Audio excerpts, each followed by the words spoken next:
Welcome students, कैसे हैं सभी। आपका अपने चैनल क्विक साइंस में बहुत बहुत वेलकम है। जैसा कि मैंने एमपी टेट साइंस के लिए आपको स्पेशल सेशन कराने के लिए बोला है, उसी में सबसे पहले हम केमिस्ट्री का सिलेबस देख रहे हैं। क्यों? क्योंकि इसी में सबसे ज़्यादा डाउट होता है। तो इसका पहला पार्ट आया था जिसमें हमने बहुत सारी चीज़ें देखी थी, पूरा एटम को अच्छे से समझा था, पूरा स्ट्रक्चर देखा था, इलेक्ट्रॉन प्रोटॉन न्यूट्रॉन क्या है वो अच्छे से समझाया था, थॉमसन रदरफोर्ड उन सब के जो मॉडल थे वो भी हमने अच्छे से देखे थे और काफ़ी अच्छे से आपको सारी चीज़ें जो हैं वहाँ पर समझ में आई होंगी। तो वो टफ टॉपिक था, वही मैंने कवर कराया है। सेम ऐसे ही आज की क्लास में भी जो मैं आपको कराने वाली हूँ वो है ये अणु परमाणु तो ये हमने कर लिया था पिछली क्लास में। तत्व, यौगिक और मिश्रण, जिसे हम क्या बोलते हैं, आपका एलिमेंट हो जाएगा, यौगिक आपका कंपाउंड हो गया, मिश्रण आपका मिक्सचर हो जाएगा। ये इंपॉर्टेंट है, बहुत ज़्यादा बच्चों को डाउट होता है कि एलिमेंट क्या है, कंपाउंड क्या है, मिक्सचर क्या है। जब आप आज की क्लास देखेंगे तो ये आपको अच्छे से क्लियर हो जाएगा। उसके अलावा जो आपके केमिकल रासायनिक संकेत होते हैं, है ना, वो सारा हम देखेंगे। उनके जो सूत्र होते हैं, फॉर्मूला होते हैं, वो कैसे होते हैं, वो सारा हम देखने वाले हैं। तो ये पूरा सेक्शन आज की क्लास में कवर होगा और आपको ये अच्छे से समझ में आ जाएगा, जिससे जब एमपी टेट में आके क्वेश्चन बनेंगे तो यहाँ से बहुत अच्छी हेल्प जो है वो आपको हो जाएगी। तो चलिए शुरू करते हैं आज की क्लास और समझते हैं पूरा तत्व क्या है, यौगिक क्या है और आपका मिश्रण क्या है। सबसे पहले हम समझेंगे पदार्थ क्या होता है, मैटर क्या होता है। जैसे अभी आप बैठकर फ़ोन देख रहे हैं तो जो फ़ोन है, पंखा आपका चल रहा है तो पंखा है। आप अगर बेड पर बैठे हैं तो बेड है। तो ये जो बेड है, फ़ैन है और आपका पंखा है, आप इन सब चीज़ों में एक चीज़ देखेंगे कि इन सब का एक वेट होगा। जैसे पंखा होगा वो आपका 10 किलो का है, फ़ोन जो है वो हो सकता है आपका ग्राम में हो या किलो में हो, डिपेंड करेगा। जो आपका बेड है वो काफ़ी हैवी होगा। तो इन सब का एक वेट है, इनका सबका एक द्रव्यमान है। और ये सब जो वस्तुएं हैं कुछ जगह भी घेर रही हैं, है ना। जैसे फ़ोन है, अगर आप उसको ज़मीन पे रखेंगे तो उसमें कुछ वॉल्यूम होगा, वो कुछ जगह घेरेगा, है ना, उसका कुछ आयतन होगा। सेम ऐसी पंखे का होगा, सेम ऐसी बेड का होगा। तो ऐसे जितने भी सब्सटेंस हैं आपके आसपास जिनमें मास है, द्रव्यमान है और वो स्पेस ऑक्यूपाई करते हैं, कुछ वॉल्यूम है, उनका कुछ आयतन है, कुछ जगह वो घेर रहे हैं, वो सारे सब्सटेंस क्या होते हैं, वो पदार्थ होते हैं, मैटर होते हैं। तो बस इतना ही याद रखना है, मैटर पदार्थ में आपके आसपास जितनी भी चीज़ें हैं दुनिया की, अगर उनमें कोई वेट है और वो कोई जगह घेर रही हैं तो वो सारे के सारे क्या हैं, पदार्थ हैं, मैटर हैं। Anything that has mass and occupy space, वो पदार्थ आपके मैटर होंगे जो स्थान घेरते हैं और जिनका द्रव्यमान होता है। और ये किससे बने होते हैं, ये आपके पार्टिकल कणों से बने होते हैं। अभी यहाँ एटम को नहीं लाएंगे, सिंपल बात कर रहे हैं किसकी, पदार्थ की। और पदार्थ के केस में हम यही बोलते हैं कि किससे बने हुए होते हैं, ये पार्टिकल कणों से बने होते हैं। जैसे अगर मैं आयरन, लोहे की बात करूं तो लोहे के अंदर लोहे के कण हैं, है ना। तो लोहे के बहुत सारे कण हैं और उन कणों से मिलकर ये क्या बन जाता है, आपका पदार्थ बन जाता है, आपका मैटर बन जाता है, जिसमें सॉलिड आ जाते हैं, लिक्विड आ जाते हैं, गैस आ जाती हैं, है ना। वो सारी चीज़ें बेसिक लेवल पर हैं, उनको मैंने इंक्लूड नहीं किया है। सबको पता है सॉलिड क्या होता है, लिक्विड क्या होता है ना, द्रव क्या होता है, और गैस सबको पता है क्या होता है। जो सॉलिड होता है उसमें जो पार्टिकल्स हैं, जो मॉलिक्यूल्स होते हैं वो बहुत पास पास होते हैं, है ना, और वहाँ पर जो इंटरमॉलिक्यूलर स्पेस होता है वो कम होता है। लिक्विड में जो कण हैं, पार्टिकल्स हैं, वो दूर दूर होते हैं। और गैस में तो ये जो है बहुत ज़्यादा दूर होते हैं। ये वाली बात आपको याद रखनी है, ठीक है। ये सारी चीज़ें हैं जो आपको ध्यान रखनी है बेसिक लेवल पर। फिलहाल आपको समझ में आ गया होगा पदार्थ क्या है, मैटर क्या है। We can either see, touch, taste और फील। हम ये जो पदार्थ हैं इनको देख सकते हैं, जैसे आपके सामने टेबल रखी है, चेयर रखी है, आप उसको देख सकते हैं। हम इनको टच भी कर सकते हैं, सिंपल सा है। हम इनको टेस्ट भी कर सकते हैं, टेस्ट इन सेंस अगर ब्रेड है तो ब्रेड भी क्या है, एक पदार्थ है, एक मैटर है, क्योंकि उसका भी एक भार होगा और वो भी एक जगह आयतन घेरता है, तो हम उसको टेस्ट भी कर सकते हैं। फील, फील का मतलब यहाँ से क्या है, आपके इमोशन वाली फीलिंग की बात नहीं हो रही, लव हेट उसकी बात नहीं हो रही। यहाँ पर फील से मतलब है जब हवा हवा चलती है तो हवा आपका एक पदार्थ है ना। हवा का क्या होता है, एक मास भी होता है और हवा जो है एक जगह घेरती है। कैसे, आप बैलून होता है, बैलून को फुलाते हैं तो आप देखेंगे बैलून जो है वो जगह घेरता है, बढ़ जाता है, तो इसका मतलब हवा जो है उसमें एक आयतन भी है और उसका एक भार भी है, वेट भी है। तो वो जो हवा है वो हमें फील कराती है। तो जो पदार्थ होते हैं उनको हम फील भी कर सकते हैं। तो ये वाली बात भी आपको याद रखनी है। एग्जाम्पल के लिए चेयर, सॉइल, वाटर याद रखेंगे, एयर, हवा, मेटल, जितनी भी धातु या अधातु हैं, जैसे नाइट्रोजन हो गए, क्लोरीन, फ्लोरीन, जितनी भी धातु अधातु हैं, सारे आसपास चीज़ें पदार्थ हैं। क्यों? क्योंकि सबका एक मास है, द्रव्यमान है और कोई ना कोई जगह वो घेर रहे हैं। उसके अलावा जो नोट के अंदर याद रखनी, ये बहुत इंपॉर्टेंट है, क्योंकि 4 ऑप्शन देकर पूछेगा कौन सा पदार्थ नहीं है। तो हैप्पीनेस, पेन, दुख, ये सब चीज़ें नहीं आती आपकी मैटर में। शेडो, परछाई, परछाई थोड़े टाइम के लिए बनती है, हट जाती है, उसका आप कभी ये बोलते हैं कि मेरी परछाई 2 किलो की है, 3 किलो की है, उसका कोई मास नहीं होता, ठीक है। वो कोई जगह नहीं घेरती है ना, परछाई के ऊपर आप खुद खड़े हो सकते हैं, तो कोई जगह नहीं घेर रही, वो तो सिर्फ एक इमेज आपको दिखाई दे रही है ना, एक छाया आपको दिखाई दे रही है। तो जो शैडो होती है, याद रखेंगे, वो भी आपका पदार्थ, मैटर नहीं है। सेम ऐसी साउंड, साउंड क्या होता है, पार्टिकल कंपन करते हैं और वो धीरे धीरे वेव की तरह आप तक पहुंच जाती है, तो वो साउंड भी क्या है, उसका कोई मास नहीं है, वहाँ पर हम उसके कोई मास, द्रव्यमान या उसके आयतन की बात नहीं करते। सेम ऐसे ही लाइट में भी होता है ना। तो ये लाइट, कभी आप ये बोलते हैं कि 2 किलो की लाइट है ना, इस तरह से हम नहीं बोलते, तो इनका मास नहीं है, इसलिए ये क्या है, लाइट और साउंड आपके मैटर, पदार्थ के अंदर नहीं आते। अब देखिए, जो मैटर होते हैं, पदार्थ होते हैं, वो 2 तरह के होंगे, एक प्योर और एक इम्प्योर। प्योर कौन से होंगे, वो शुद्ध पदार्थ वो होंगे जिनमें 1 टाइप ऑफ पार्टिकल होंगे, एक ही प्रकार के। जब कणों की मैं बात करूंगी तो वो सब्सटेंस कैसा होगा, वो प्योर होगा। जैसे अगर मैं ऑक्सीजन की बात कर रही हूँ तो ऑक्सीजन के अंदर सारे ऑक्सीजन के ही मॉलिक्यूल हैं। अगर मैं कॉपर की बात कर रही हूँ तो कॉपर के अंदर सारे कॉपर के ही पार्टिकल हैं। अगर मैं आयरन की बात कर रही हूँ, लोहे की बात कर रही हूँ, तो लोहे के अंदर सारे लोहे के ही पार्टिकल हैं। तो ऐसे सब्सटेंस जो सिर्फ एक ही प्रकार के पार्टिकल से बने होते हैं, कणों से बने होते हैं, वो आपके शुद्ध पदार्थ होते हैं। देखिए, अब यहाँ पर कंफ्यूज नहीं होना है, पहले हम समझ लेते हैं एलिमेंट और कंपाउंड क्या है। पहले भी मैंने बहुत अच्छे से समझाया है, एक बार और समझ लेते हैं। एलिमेंट, तत्व, तत्व वो हैं जिनमें एक ही प्रकार के एटम हैं, परमाणु। अब मैं पार्टिकलों को साइड कर रही हूँ और मैं जो परमाणु पहले पढ़ाया था वही मैं बता रही हूँ। जब एक ही प्रकार के परमाणु, एटम होंगे किसी भी सब्सटेंस में, तो वो आपका एलिमेंट होता है। जैसे अगर मैं ऑक्सीजन की ही बात कर लूँ तो ऑक्सीजन में सारे क्या होंगे, ऑक्सीजन के ही एटम होंगे। और यहाँ पर जैसे अगर मैं हाइड्रोजन की बात करूँ तो हाइड्रोजन में हाइड्रोजन के ही सारे एटम होंगे। हीलियम की बात करूँ तो हीलियम में सारे हीलियम के ही आपके एटम होंगे। और हीलियम का एटॉमिक नंबर कितना होता है, ये दूसरे नंबर पर ही आता है। और इसका एटॉमिक मास कितना होता है, वो आपका 4 होता है। ये सब भी आप अच्छे से याद कर लीजिएगा, पीछे भी मैंने आपको अच्छे से बताए हैं। तो यहाँ पर एलिमेंट, तत्व वो है जिसमें एक ही प्रकार के एटम हैं। लेकिन कंपाउंड, यौगिक क्या होते हैं, जिसमें एक से ज़्यादा प्रकार के एटम होते हैं। जैसे आपके पानी की बात करूं, पानी में हाइड्रोजन का भी एटम है और पानी में ऑक्सीजन का भी परमाणु है। तो ये जो H2O है, चाहे आपका कार्बन डाइऑक्साइड है CO2, इसमें कार्बन के भी एटम है और कार्बन का एटॉमिक मास कितना होता है, वो आपका 12 होता है। और इसकी संख्या कितनी होती है, 6 होती है। ऑक्सीजन का एटॉमिक मास कितना होता है, वो आपका 16 होता है। तो ये जो कार्बन है, इसमें ऑक्सीजन है, इसमें कार्बन और ऑक्सीजन के एक से ज़्यादा, मतलब कार्बन के भी एटम है और ऑक्सीजन के भी एटम है। जब इस तरह से कार्बन और ऑक्सीजन के एटम होते हैं तो वो आपके क्या बन जाते हैं, वो आपके कंपाउंड होते हैं, वो आपके यौगिक होते हैं। और उन्हें ही हम मॉलिक्यूल्स भी बोलते हैं। क्या बोलते हैं, मॉलिक्यूल्स होते हैं। जब मैं एलिमेंट की बात करूंगी तो उसमें सिंगल एक एटम की बात होगी, लेकिन जब मैं कंपाउंड की बात कर रही हूँ तो उसमें आपका मॉलिक्यूल आ जाएगा, पूरा आपका एक यौगिक आ जाएगा, जिसमें क्या हुआ, हाइड्रोजन और ऑक्सीजन के मिक्सचर से आपको H2O मिल गया, एक नया यौगिक, एक नया कंपाउंड मिल गया। और हम इस H2O को क्या बोलते हैं, मॉलिक्यूल बोलते हैं। क्या बोलते हैं, मॉलिक्यूल बोलते हैं। अब देखिए, यहाँ पर हम पढ़ेंगे तो एलिमेंट और कंपाउंड आपको क्लियर हो गया अच्छे से। जैसा मैं बता रही थी, मैटर, प्योर सब्सटेंस, जब एक ही प्रकार के पार्टिकल होंगे, तो कॉपर, ऑक्सीजन, इनमें एक ही प्रकार के कण होंगे।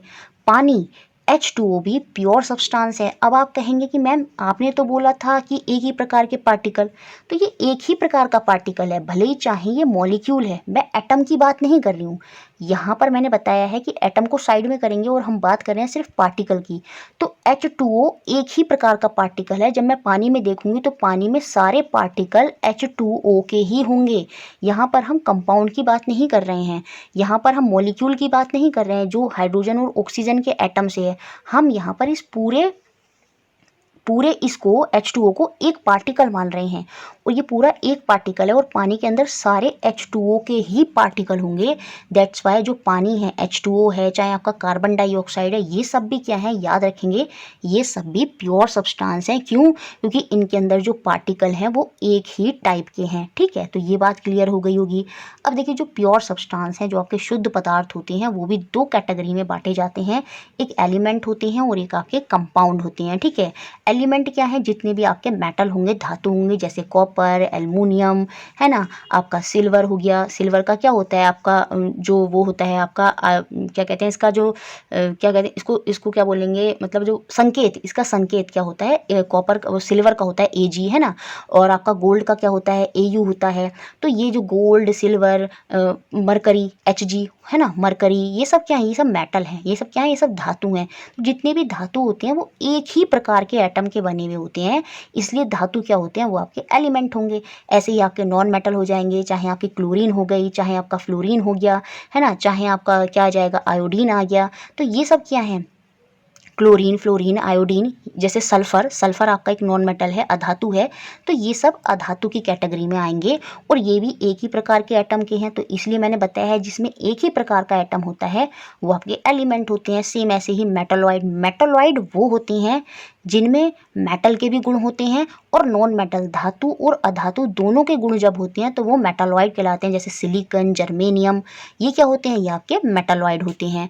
अगर मैं कंपाउंड की बात करूं, यौगिक की बात करूं, तो वहाँ पर मैंने क्या बताया, वहाँ पर आता है आपका मॉलिक्यूल। क्या आता है वहाँ पर, मॉलिक्यूल। और मॉलिक्यूल में हमारे क्या होते हैं, एक से ज़्यादा प्रकार के एटम हो सकते हैं, लेकिन वो एक ही तरह से होंगे। जैसे H2O मैंने बताया, पानी में सारे H2O H2O H2O, तो ये पूरा H2O क्या है, ये आपका मॉलिक्यूल है, कंपाउंड है। क्यों, क्योंकि इसमें एक से ज़्यादा प्रकार के क्या हैं, आपके एटम हैं। तो जैसे कंपाउंड है, यौगिक है, यहाँ पर इन्होंने लिखा भी है पानी और कार्बन डाइऑक्साइड, ये भी क्या है, आपके कंपाउंड है, यौगिक हैं, लेकिन ये भी आपके प्योर सब्सटेंस के अंदर ही आएंगे।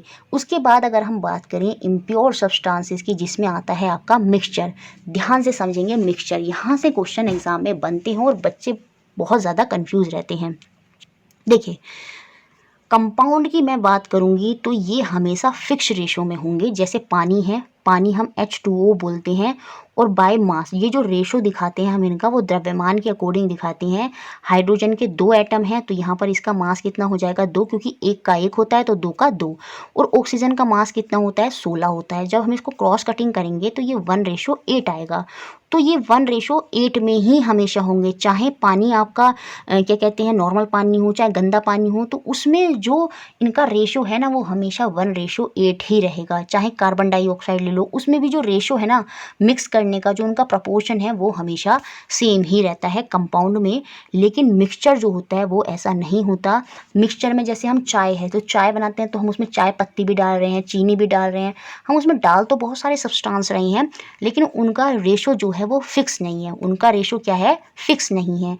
जो कंपाउंड होते हैं, जो यौगिक होते हैं, इनको हम नॉर्मल मेथड से अलग नहीं कर सकते। ऐसा थोड़ी है पानी को आप उसमें से हाइड्रोजन अलग निकाल लोगे, ऑक्सीजन अलग निकाल लोगे। इनमें जो कंपाउंड होते हैं, इनमें जो पार्टिकल्स होते हैं ना, वो बहुत छोटे छोटे होते हैं। इसलिए इनको जो पृथक्करण है ना, सेपरेशन की जो विधि होती है, उनके माध्यम से कंपाउंड को अलग नहीं किया जा सकता।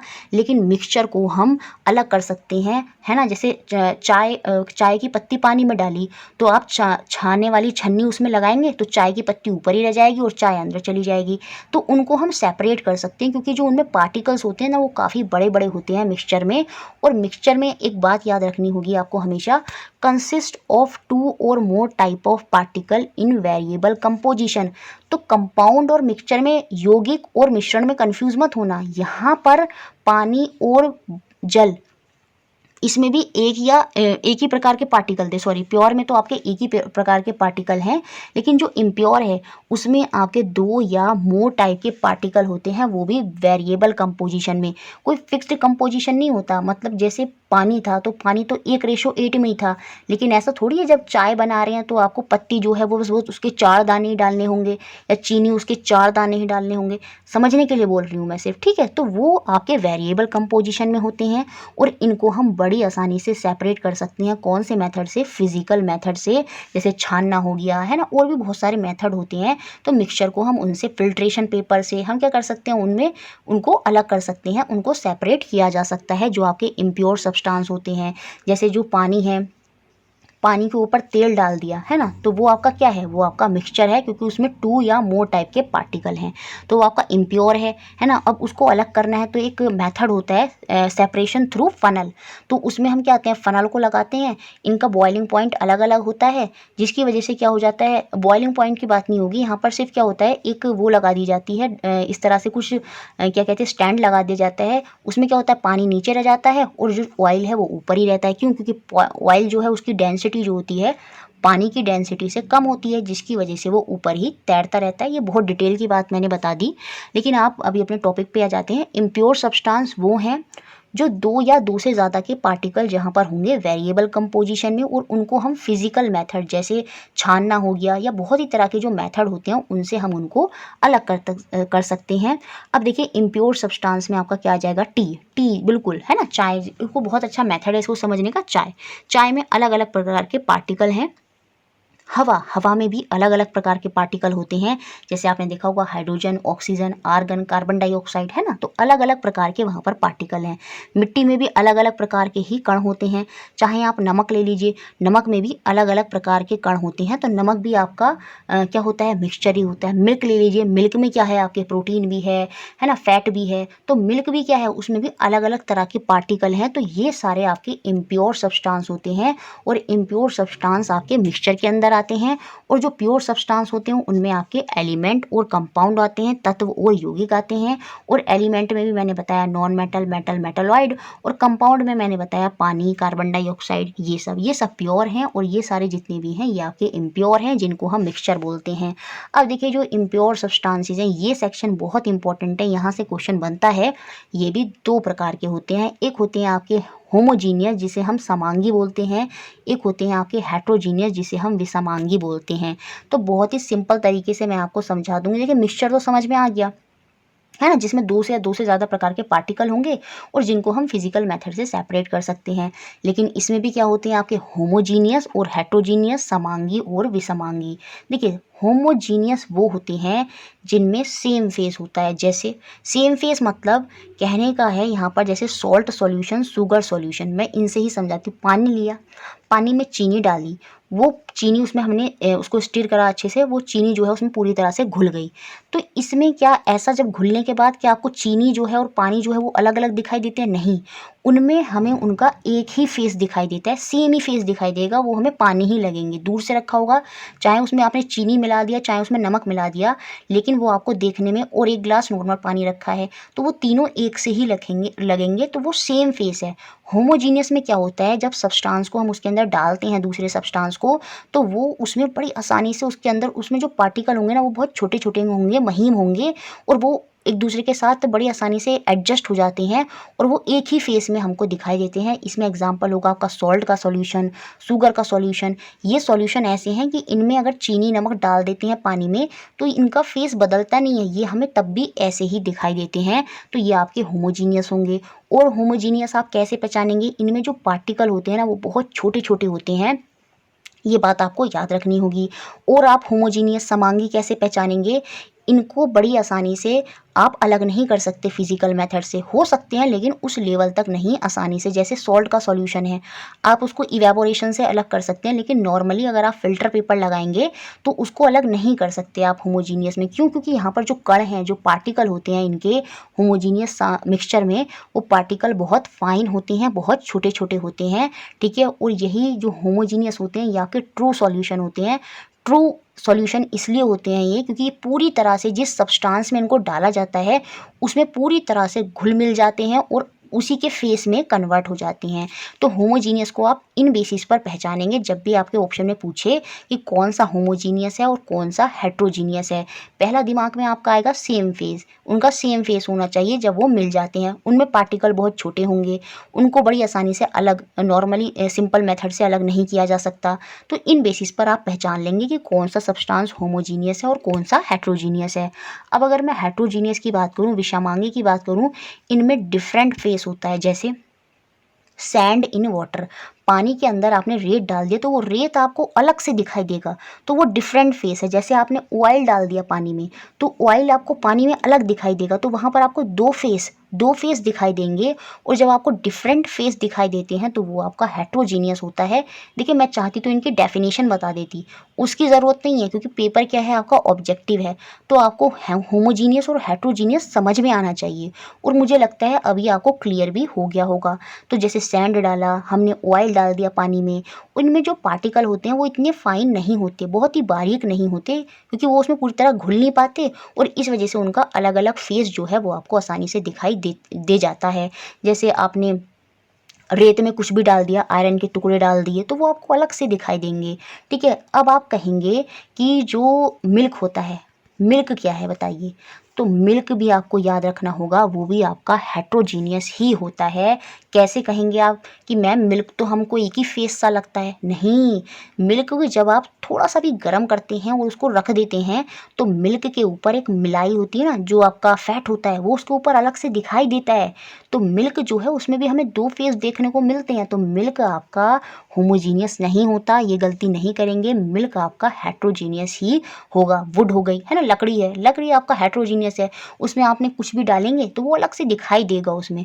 तो हेट्रोजीनियस में आपको अलग अलग फेसेस दिखाई देने को मिल जाते हैं आराम से, और होमोजीनियस में ऐसा नहीं होता। और होमोजीनियस के जो सॉल्यूशन होते हैं वो ट्रू सॉल्यूशन होते हैं, क्योंकि वो उसी में बड़ी आसानी से घुल जाते हैं।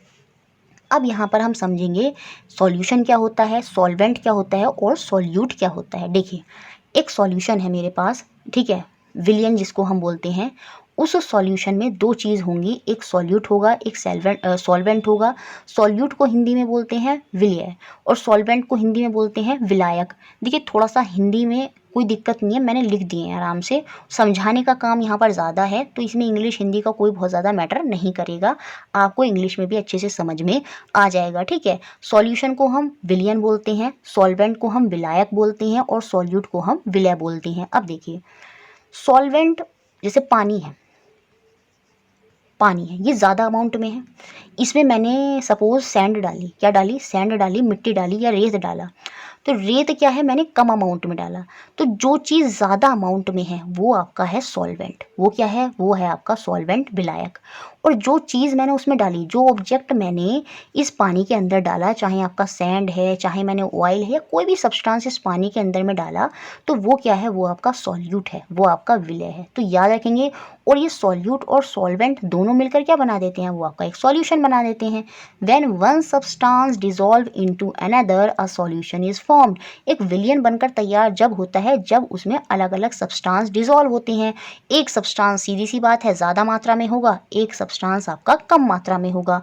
सॉल्यूशन जो होता है वो आपका होमोजीनियस मिक्सचर होता है। याद रखेंगे पहली बात तो consist of a solute and a solvent, इसमें एक सॉल्यूट होगा और एक आपका सॉल्वेंट होगा, सॉल्वेंट ज़्यादा वाला और सॉल्यूट कम वाला। सॉल्यूट जो होता है is the substance that is being dissolve, जो लेस अमाउंट में होगा, जो डिसॉल्व होनी है, ठीक है। वाइल द सॉल्वेंट जो विलायक होता है वो डिसॉल्विंग मोर अमाउंट का मीडियम होता है। तो पानी जो है वो हमारा सॉल्वेंट होगा, और पानी में अगर मैं नमक डाल रही हूँ, चीनी डाल रही हूँ, तो वो क्या है, वो आपका सॉल्यूट है। तो समझ में आया सॉल्यूट क्या है, सॉल्वेंट क्या है, और पूरा एक सॉल्यूशन वहाँ पर आपको देखने को मिलता है। ठीक है, होमोजीनियस हेट्रोजीनियस मैंने बहुत अच्छे से समझा दिए हैं। अब हम देखते हैं कुछ क्वेश्चन जो एग्जाम में आते हैं और जिनको ही आपको बेसिकली इसमें याद रखना है। ये पूछ रहा है पहले में, which of the following are pure substance. अब आपको बताने हैं इनमें से कौन से प्योर सब्सटेंस हैं। ठीक है, जो समझाया उसके बेसिस पर आप बता सकते हैं। देखिए आइस है, आइस नॉर्मली है क्या, पानी है, और पानी क्या है, H2O। तो सारे कण जो हैं, सारे पार्टिकल जो हैं वहाँ पर H2O के ही होंगे। तो सीधी सी बात है आइस भी आपका क्या हो गया, प्योर सब्सटेंस हो गया। मिल्क तो आपका मिक्सचर में जाता है, तो ये प्योर सब्सटेंस नहीं है, क्योंकि इसमें बहुत सारे टाइप के पार्टिकल होते हैं, फैट के पार्टिकल, प्रोटीन के पार्टिकल, है ना, जो भी इसमें होते हैं मिल्क में अलग अलग टाइप के पार्टिकल होते हैं, और मिल्क आपका हेट्रोजीनियस है, ये भी आपको याद रखना है। ठीक है, अच्छा एयर क्या होगा, एयर आपका होमोजीनियस है या हेट्रोजीनियस है। देखिए जो एयर होगा वो आपका होमोजीनियस होगा, क्योंकि एयर में आपको हमेशा एक ही फेज दिखाई देता है। एयर में कभी आपको नाइट्रोजन ऑक्सीजन अलग अलग दिखाई थोड़ी देती हैं, तो ऑक्सीजन नाइट्रोजन का एक ही फेज दिखाई देता है, वो आपको एयर ही दिखाई देती है। तो एयर भी आपका होमोजीनियस ही मिक्सचर है। फिलहाल इस क्वेश्चन की बात करते हैं। आयरन, आयरन में सारे आयरन के पार्टिकल होंगे, तो आयरन भी क्या है, प्योर सब्सटेंस है। हाइड्रोक्लोरिक एसिड, हाइड्रोक्लोरिक एसिड जी, सारे पार्टिकल HCl के ही होंगे, तो सीधी सी बात है हाइड्रोक्लोरिक एसिड भी क्या है, वो भी आपका प्योर फॉर्म में है। कैल्शियम ऑक्साइड, मैंने बताया था जितने भी मेटल हैं, नॉन मेटल हैं, वो सब किस में आते हैं, वो प्योर में आते हैं। ऐसे भी आप याद रख सकते हैं, जितने भी धातु अधातु हैं, है ना, जितने भी आपके कंपाउंड हैं, है ना, और जितने भी आपके तत्व हैं, वो सब किस में है, वो सब आपके प्योर सब्सटेंस में ही है। मरकरी, मरकरी आपका धातु था यहाँ पर, है ना, आयरन आपका धातु था। तो ये सारे क्या हैं, ये सब प्योर प्योर फॉर्म में ही होते हैं, इनमें एक ही प्रकार के पार्टिकल्स होते हैं, तो ये सारे के सारे प्योर सब्सटेंस हैं। बाकी देखिए यहाँ पर और लिखा है ब्रिक, वुड, एयर, इनको बाहर कर दिया, इनको बाहर कर दिया, ये प्योर सब्सटेंस नहीं है। ब्रिक, ब्रिक जो होती है आपकी ईंट, है ना, उसमें भी अलग अलग टाइप के पार्टिकल होते हैं। लकड़ी, लकड़ी भी आपकी प्योर सब्सटेंस नहीं है। एयर, एयर भी आपकी प्योर सब्सटेंस नहीं है, क्योंकि इनमें एक से ज़्यादा टाइप के पार्टिकल होते हैं। और प्योर सब्सटेंस में मैंने पहले ही बता दिया, जितने भी धातु अधातु, जितने भी कंपाउंड हैं, जितने भी एलिमेंट हैं, तत्व हैं, वो सब प्योर में आते हैं। बाकी मिक्सचर में चले जाते हैं या इम्प्योर में चले जाते हैं, तो वुड, एयर और ब्रिक जो है वो यहाँ से बाहर हो गए। अब देखिए नेक्स्ट क्वेश्चन इसमें जैसे है क्लासीफाई होमोजीनियस एंड हेट्रोजीनियस। यहाँ पर हमें क्लासीफाई करने हैं कि कौन से समांगी हैं, कौन से विसमांगी हैं। Soda water, would, soil, vinegar, filter T, milk, alloy, बताइए अब कौन से होमोजीनियस हैं और कौन से हेट्रोजीनियस हैं। देखिए सोडा वाटर, सोडा वाटर क्या होता है, कार्बन डाइऑक्साइड वाला पानी, और उसमें सारे कार्बन डाइऑक्साइड के ही कण आपको देखने को मिलेंगे एक ही प्रकार के, तो सोडा वाटर भी क्या है, आपका होमोजीनियस ही होगा। ठीक है, सिंपल कार्बन डाइऑक्साइड वाला पानी, तो उसमें एक ही प्रकार के कण हैं, तो सोडा वाटर आपका होमोजीनियस है। लकड़ी आपका हेट्रोजीनियस है, लकड़ी में अलग अलग टाइप के पार्टिकल होते हैं, और लकड़ी ऐसा नहीं है कि किसी में डाली जाए तो उसमें बड़ी आसानी से उसके साथ डिजॉल्व हो जाती है या एक ही फेस दिखाएगी, उसमें आपको डिफरेंट फेस दिखेंगे हमेशा। तो वुड, लकड़ी आपका हेट्रोजीनियस है। हवा की बात करी जाए, मैंने पहले ही बता दिया, जो एयर है, एयर में हमेशा आपको एक ही फेस दिखाई देगा, चाहे उसमें कितनी ही गैसेस क्यों ना हो। ठीक है, तो एयर जो है वो आपका क्या है, वो होमोजीनियस है, और वो आपका इम्प्योर सब्सटेंस है, क्योंकि उसमें एक से ज़्यादा प्रकार के पार्टिकल हैं, लेकिन है कैसा, होमोजीनियस। सॉइल, मिट्टी, मिट्टी हेट्रोजीनियस है, उसमें अलग अलग टाइप के पार्टिकल्स आपको देखने को मिलेंगे, तभी मिट्टी में आसानी से कोई चीज़ जो है उसके पार्टिकल भी काफ़ी मोटे मोटे होंगे। हेट्रोजीनियस और होमोजीनियस पहचानने के मैंने बहुत सारे मेथड आपको बता दिए हैं। होमोजीनियस में पार्टिकल फाइन होते हैं, इसमें पार्टिकल थोड़े मोटे होते हैं, ये डिजॉल्व हो जाते हैं जब किसी में डाले जाएंगे, तभी तो इनके अंदर क्या आते हैं, आपके सॉल्यूशन आते हैं। क्या आते हैं, सॉल्यूशन, जिसमें सॉल्वेंट होगा, एक सॉल्यूट होगा, वो दोनों अच्छे से मिल जाएंगे तो आपका एक सॉल्यूशन बन जाएगा। जैसे आपका चीनी के पानी का सॉल्यूशन बन जाता है। तो होमोजीनियस क्या होते हैं, सॉल्यूशन होते हैं, लेकिन हेट्रोजीनियस नहीं होते, क्योंकि यहाँ पर मिक्सचर जो है वो डिसॉल्व नहीं होते एक दूसरे के अंदर, वो अलग से उनके अलग अलग फेज जो हैं वो आपको दिखाई देते हैं। तो सॉइल भी यहाँ से बाहर हो गया। विनेगर, विनेगर तो आपका होमोजीनियस है ना। फिल्टर टी, फिल्टर टी की बात कर रहे हैं, फिल्टर टी आपकी क्या होती है, होमोजीनियस ही होती है, ये भी आपको याद रखना है। मिल्क, मिल्क आपका हेट्रोजीनियस है। जो एलॉय होते हैं, जैसे जो मेटालॉइड, नहीं मेटालॉइड नहीं कहेंगे, हाँ, जिनमें जो एलॉय होते हैं उनमें एक से ज़्यादा प्रकार के जो एलिमेंट होते हैं, जैसे मैं क्या बताऊँ आपको, सीधा एग्जांपल बताती हूँ, जैसे ब्रास, है ना, ब्रास जो होता है हमारा, ब्रास मिक्सचर होता है किसके, 2 एलिमेंट का, है ना। यहाँ पर एक से ज़्यादा एलिमेंट जब एक साथ आते हैं और वो मिक्स होते हैं तो वो आपके एलॉय होते हैं, और एलॉय भी क्या होते हैं, आपके होमोजीनियस ही होते हैं। इसमें जैसे ब्रास है आपका किससे मिलके बना होता है, कॉपर और जिंक से, Cu कॉपर और Zn जिंक। कॉपर को हिंदी में हम बोलते हैं तांबा, और जिंक को हम हिंदी में बोलते हैं जस्ता। तो तांबा और जस्ते से मिलकर बना हुआ होता है आपका ब्रास। ठीक है, और ब्रास भी क्या है, आपका होमोजीनियस है, जिसमें कॉपर ऑलमोस्ट माना जाता है 70% और जिंक होता है आपका 30%। फिक्स नहीं है, फिक्स नहीं है, अप्रॉक्स इतना माना जाता है, कम ज़्यादा हो सकता है, क्योंकि फिक्स रेशो की बात तो हम कंपाउंड में करते हैं, इम्प्योर सब्सटेंस में फिक्स की बात नहीं होती।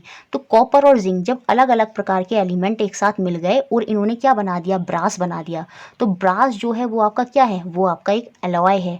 और एलॉय जो ब्रास है, जैसे स्टील है, स्टील भी क्या है, एलॉय है, उसमें क्रोमियम है, निकल है और उसमें कार्बन है। तो जो स्टील है उसमें क्या आपको अलग अलग फेस दिखाई देते हैं, नहीं, स्टील एक पूरा आपको एक ही फेस दिखाई देगा, आप उसके अंदर नहीं पहचान पाएंगे कहाँ आयरन है कहाँ वो है। सेम ऐसी ब्रास आपको एक ही फेस में दिखाई देगा। इसी वजह से ब्रास, स्टील, ये जो एलॉय होते हैं ये भी आपके होमोजीनियस ही होते हैं, क्योंकि इनमें एक ही फेस दिखाई देता है। तो हमने पहचान लिए कौन कौन से हेट्रोजीनियस थे, वुड, सॉइल और मिल्क, ये तीनों आपके हेट्रोजीनियस थे। फिर आगे क्वेश्चन क्या है, classify element, compound and mixture. अब यहाँ पे हमें क्लासीफाई करना है कि कौन से एलिमेंट हैं, कौन से कंपाउंड हैं और कौन से मिक्सचर हैं। एलिमेंट तत्व, जब एक ही प्रकार के पार्टिकल या सॉरी एक ही प्रकार के पार्टिकल नहीं बोलेंगे, जब एक ही प्रकार के एटम की बात होगी, जैसे Na क्या होता है, सोडियम। सिल्वर क्या होता है आपका Ag, है ना। तो और फिर टिन हो गया, फिर सिलिकॉन हो गया, इनमें सब में क्या है, एक ही प्रकार के एटम हैं, तो ये आपके एलिमेंट हो गए हैं। कंपाउंड की बात करी जाए, जब एक से ज़्यादा एलिमेंट आ जाते हैं, जैसे पानी हो गया, है ना, मीथेन हो गया। मीथेन का फॉर्मूला क्या होता है आपका, मीथेन का फॉर्मूला होता है CH4। ये आपकी मीथेन है, इसमें कार्बन भी है और आपका हाइड्रोजन भी है। कार्बन डाइऑक्साइड हो गया, कैल्शियम कार्बोनेट हो गया, Ca, कैल्शियम कार्बोनेट होता है CO3, कैल्शियम कार्बोनेट CaCO3। तो यहाँ पर क्या है, एक से ज़्यादा प्रकार के एटम हैं और ये कंपाउंड होते हैं, ये आपके यौगिक होते हैं, और इनमें हम मॉलिक्यूल की बात करते हैं। किसकी बात करते हैं, मॉलिक्यूल की बात करते हैं, जबकि एलिमेंट में हम एटम की बात करते हैं, क्योंकि उसमें एक ही प्रकार के हैं तो वो एटम ही है, और जब एक से ज़्यादा एटम एक साथ आ जाते हैं तो वो मॉलिक्यूल कहलाते हैं, ठीक है। और यही मॉलिक्यूल क्या है, आपके कंपाउंड होते हैं। कैल्शियम कार्बोनेट, मीथेन आपका बता दिया है ना, कार्बन डाइऑक्साइड, सोप हो गए, है ना, सोप जो होते हैं वो बेस होते हैं, तो वो भी क्या है, वो भी आपके कंपाउंड हैं। तो एलिमेंट और कंपाउंड आपके प्योर होते हैं, है ना, ये हमने पढ़ लिया। तो यहाँ से हमें पहचानना था कौन सा एलिमेंट है, तो हमने पहचान लिए होंगे, ये सारे दे रखे हैं, मैंने डायरेक्ट आंसर बता दिया। तो ये जो सोडियम है ना, यहाँ पर सिल्वर लिखा है, ये जो एक ही प्रकार के एटम के होंगे, ये पहचानना होगा। जैसे यहाँ पर अगर आयरन भी लिखा होता तो उनमें एक ही प्रकार के एटम है, लेकिन जब भी बड़ा सा नाम आ जाए, जैसे कैल्शियम कार्बोनेट, है ना, क्योंकि CO3 तो है ना, इसमें अलग अलग ऑक्सीजन भी है ना, तो इस तरह से कैल्शियम भी है, कार्बन भी है, तो ये सब क्या है, इसमें 3 प्रकार के क्या आ गए, आपके एटम आ गए। तो जब ज़्यादा एटम आ जाते हैं एक साथ तो वो आपके कंपाउंड होते हैं, यौगिक होते हैं। तो कैल्शियम कार्बोनेट यौगिक था, है ना। सोप आपका यौगिक है, मीथेन CH4, इसमें कार्बन भी है, हाइड्रोजन भी है, तो ये मीथेन है जो आपकी क्या है, यौगिक है। कार्बन डाइऑक्साइड आपकी यौगिक है। उसके बाद मिक्सचर जो है वो आपके इम्प्योर सब्सटेंस होते हैं, जैसे कि शुगर का सॉल्यूशन, सॉइल, कोल, है ना, कोल भी क्या है, वो आपका मिक्सचर है। एयर, ब्लड भी याद रखेंगे, वो भी आपका मिक्सचर है। एलिमेंट कंपाउंड के अंदर आपके नॉर्मली मेटल और नॉन मेटल से जो बनते हैं वो सब आते हैं, बाकी सारे आपके मिक्सचर के अंदर चले जाएंगे, चाहे आपका शुगर का सॉल्यूशन हो, चाहे आपका सॉइल हो, चाहे कोल हो, एयर हो, चाहे ब्लड हो, ये सब क्या है, ये सब मिक्सचर हैं। तो ये सारा पूरा टॉपिक था। यहाँ से आपके बहुत ज़्यादा क्वेश्चन बनते हैं और बच्चे कंफ्यूज रहते हैं पहचानने में होमोजीनियस और हेट्रोजीनियस, और मुझे लगता है अब आप 90% तक बिल्कुल, या 99% तक मैंने कोशिश किया, पहचान लेंगे कौन सा होमोजीनियस है, कौन सा हेट्रोजीनियस है। फिर मैंने समझाया, एग्जाम में पूछ लेता है सॉल्यूट क्या है, सॉल्वेंट क्या है, सॉल्यूशन क्या होता है, ये अच्छे से समझा दिया। प्योर सब्सटेंस क्या है, इम्प्योर क्या है, मैटर क्या है, पदार्थ क्या है। देखिए, तत्व यौगिक मिश्रण अब आपको अच्छे से समझ में आ गया होगा कि क्या एलिमेंट है, क्या कंपाउंड है और क्या आपका मिक्सचर है। तो चलिए अब हम आगे देखते हैं जो आपका रासायनिक संकेत हैं, सूत्र हैं, समीकरण हैं, तो केमिकल फॉर्मूला है, वो सारा अच्छे से इसमें समझते हैं। पूरी IUPAC में कैसे नेमिंग दी जाती है, पूरा जो NCERT में दिया है वो मैं आपको अच्छे से समझा देती हूँ, ताकि आप इजीली जो है फॉर्मूले जो हैं वहाँ पर बना पाएँ। इंटरेस्टिंग टॉपिक है, तो चलिए शुरू करते हैं। देखिए, यहाँ पर ये लिखा हुआ भले ही इंग्लिश में है, लेकिन ये जो चैप्टर है इसमें कुछ भी आपको ऐसा नहीं है जो थ्योरी लेवल पर याद करना है, चीज़ें सिर्फ समझनी है, और वो इंग्लिश और हिंदी में दोनों में ही सेम है। देखिए, यहाँ पर बात होगी सबसे पहले तत्वों, एलिमेंट को हम हिंदी में क्या बोलते हैं, तत्व, बाकी मैं हिंदी में बताती रहूँगी जैसे भी होगा, ठीक है। तो जो तत्व हैं उनका जो सिंबल है, ये हमारा सिलेबस है, तो इसी को हम सबसे पहले देखेंगे। स्टार्टिंग में क्या होता था, जो नेम ऑफ एलिमेंट है, एलिमेंट क्या है, तत्व क्या है, ये मैंने पहले अच्छे से समझा रखा है आपको। जो तत्वों के नेम होते थे वो पहले कैसे रखे जाते थे, पहले कुछ इस तरह से रखे जाते थे कि जहाँ वो फाउंड हुए हैं, जहाँ वो जिस जगह पर वो तत्व मिला है, एलिमेंट मिला है, उनके अकॉर्डिंग उनके नाम रख दिए जाते थे। कुछ एलिमेंट्स, तत्वों के नाम उनके कलर, उनके रंगों के बेसिस पर रख दिए जाते थे। बाकी जैसे यहाँ पर बताया, जो कॉपर है उसका नाम पहले क्या था, साइप्रस, उसके कलर के बेसिस पर रखा गया। ऐसे ही जो गोल्ड है, गोल्ड का नाम जो है वो इंग्लिश वर्ड के मीनिंग के अकॉर्डिंग येलो जो है उसका नाम रखा गया था। तो ये कोई एक सिस्टमैटिक वे नहीं था जो हमारे एलिमेंट हैं, तत्व हैं, उनका नाम रखने का। तो उसके बाद IUPAC ने इनको एक प्रॉपर नेम दिए और इनको प्रॉपर स्टैंडर्ड सिंबल दिए जिनको आज हम फॉलो करते हैं। तो ये फुल फॉर्म पता होनी चाहिए कि जो स्टैंडर्ड फॉर्म ऑफ सिंबल है वो किसने दी है, IUPAC ने। और ये क्या है, international union of pure and applied chemistry.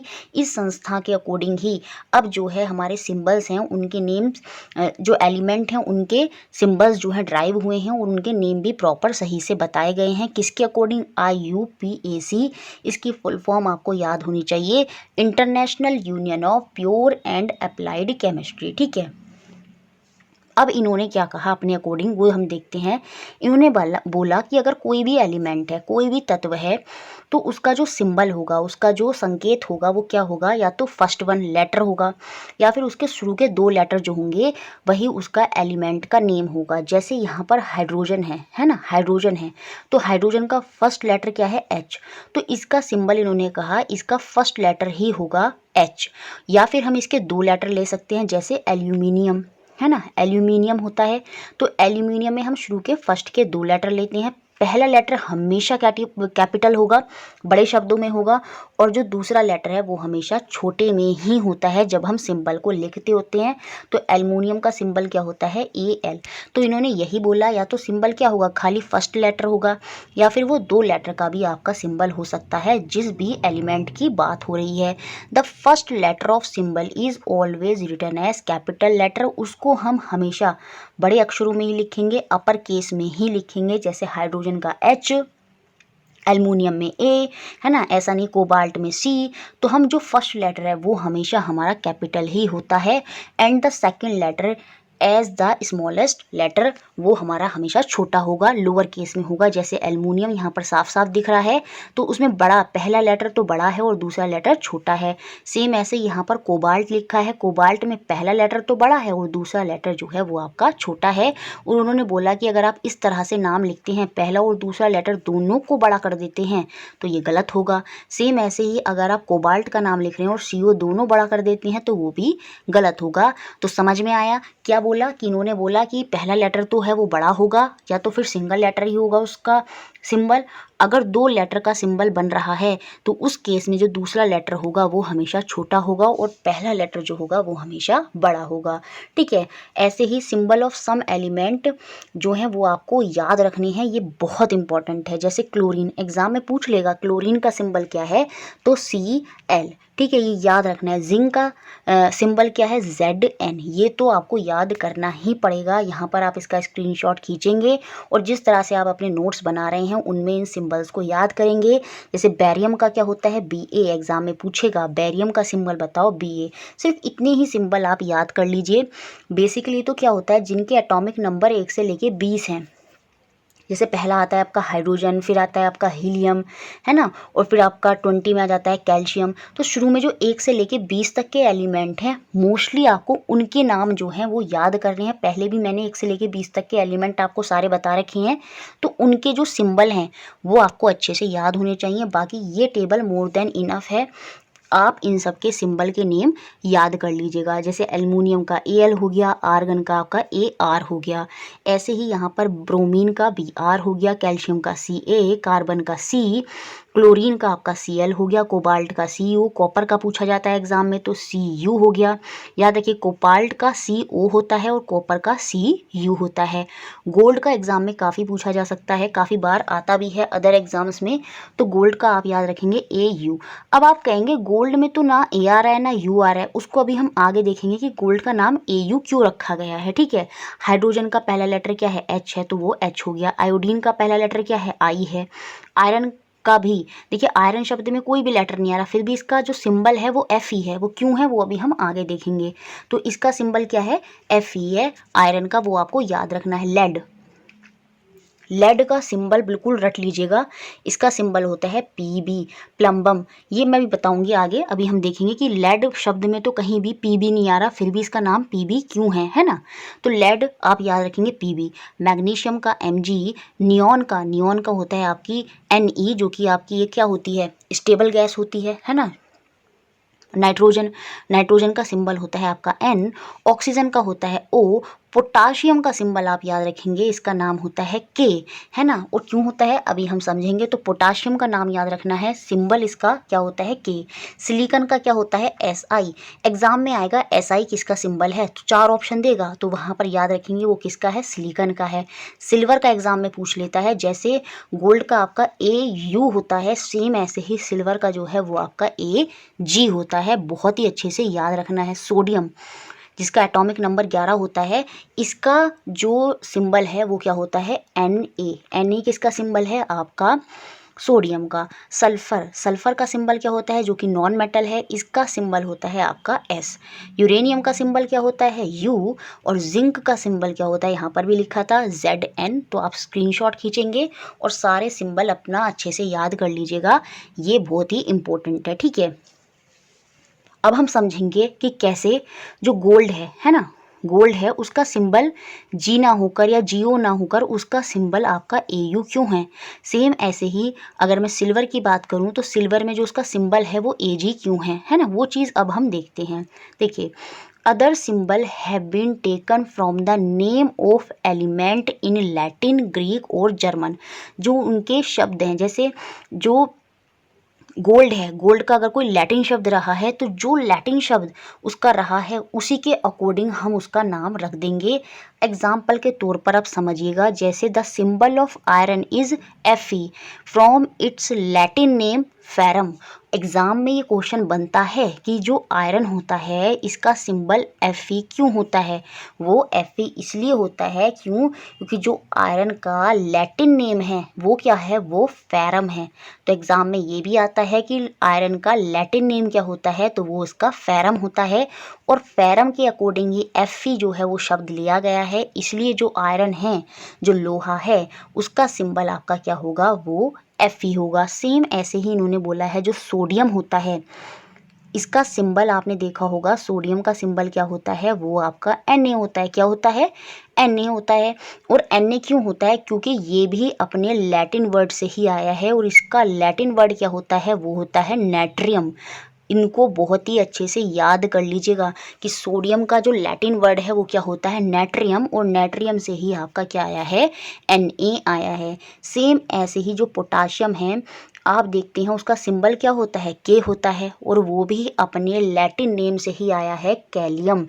ये एग्जाम में बनेंगे, तो याद रखेंगे पोटाशियम किससे आया है, अपने लैटिन वर्ड कैलियम से आया है, और इसीलिए उसका सिंबल क्या होता है, आपका के होता है, ठीक है।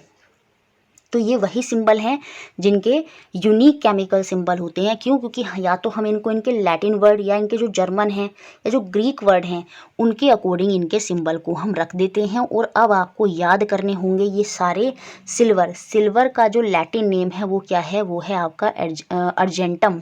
और अर्जेंटम के बेसिस पर ही इसका क्या रखा गया है, Ag जो है वो इसका सिंबल सिल्वर का रखा गया है। याद रख लीजिएगा, इसका लैटिन नेम क्या है, अर्जेंटम। कॉपर का क्या है, कूपरम। ठीक है, ये याद रखना है, Cu क्या है, कूपरम। बिल्कुल रट लीजिएगा इनको, कॉपर का कूपरम। और गोल्ड का आपका ऑरम, तभी तो गोल्ड का सिंबल क्या होता है, Au, तो वो क्या है उसका लैटिन वर्ड ऑरम। आयरन का लैटिन वर्ड क्या है, फेरम, तो इसलिए क्या हो गया, Fe हो गया। मरकरी का लैटिन वर्ड क्या होता है, वो होता है हाइड्रोजिरम, और इसी वजह से उसका सिंबल क्या हो जाता है, वो आपका Hg हो जाता है। सेम ऐसे ही पोटाशियम का लैटिन नेम क्या है, कैलियम, और उसका सिंबल क्या हो जाता है, के। सोडियम का नेट्रियम। लेड का याद रखेंगे, जैसे हमने पढ़ा था Pb, तो इसका लैटिन नेम क्या होता है, प्लम्बम इसका लैटिन नेम होता है, इसलिए इसका नाम क्या होता है, इसका जो सिंबल होता है वो आपका Pv होता है। एंटीमनी का जो लैटिन नेम है वो है स्टीबियम, और इसे हम Sb से डिनोट करते हैं। ये भी इंपॉर्टेंट है, ऐसे ही आते हैं, ज़रूरी नहीं है एग्जाम में आयरन पूछेगा, क्योंकि आयरन तो सबको पता है कि उसका लैटिन नेम फेरम हो जाएगा। तो एग्जाम में क्वेश्चन कौन सा पूछेगा, एंटीमनी पूछेगा। तो याद रखेंगे उसका जो लैटिन नेम है वो क्या है, वो है आपका स्टीबियम, और स्टीबियम का सिंबल क्या होता है, Sb। टंगस्टन मोस्ट इंपॉर्टेंट है, ये एग्जाम में बहुत बार पूछा जाता है कि इसका सिंबल W क्यों होता है। इसका सिंबल W इसलिए होता है क्योंकि ये अपने लैटिन वर्ड से ड्राइव होता है, और इसका लैटिन वर्ड क्या होता है, वो होता है वोल्फ्रम। तो ये बहुत अच्छे से याद रखना है कि टंगस्टन का जिसका मेल्टिंग पॉइंट बहुत ज़्यादा हाई होता है, तभी तो क्या होता है, जो बल्ब होते हैं उनमें टंगस्टन का तार होता है ताकि वो आसानी से ना टूटे। तो उनका जो मेल्टिंग पॉइंट है वो बहुत ही हाई होता है। वो क्या है आपका वोल्फ्रम, और उसी पर उसका सिंबल क्या है W। एग्जाम में टंगस्टन का पूछ सकता है तो आपको याद रखना पड़ेगा, ठीक है। अब देखिए यहाँ पर लिखा है जो अबव टेबल है उसमें जो पोटाशियम है और ये जो टंगस्टन है derived from the first letter of their Latin और German name, it can be treated as exception only, है ना। क्योंकि यहाँ पर बाकी सबके देखिए, अगर मैं सिल्वर की बात करूँ तो इसका भी 2 लेटर हैं AG, कॉपर की बात करूँ तो इसका भी कुपरम 2 लेटर हैं, एल्युमिनियम की बात करूँ तो आपका वैसे भी AL होता है ना, वो अलग हो गया, वो तो लैटिन वर्ड से नहीं है। पोटाशियम को और टंगस्टन को छोड़ दिया जाए, बाकी सारे जो इसमें एलिमेंट हैं उनके 2 वर्ड हैं, 2 लेटर के सिंबल हैं, लेकिन पोटाशियम और टंगस्टन ये दोनों एक ही लेटर के सिंबल हैं, इसलिए ये एक्सेप्शन भी हो गया। पोटाशियम क्या है, कैलियम, इसका लैटिन वर्ड पूछ सकता है एग्जाम में। टंगस्टन का लैटिन वर्ड क्या है, वोल्फ्रम। इसको याद कर लीजिएगा आप अच्छे से, ठीक है।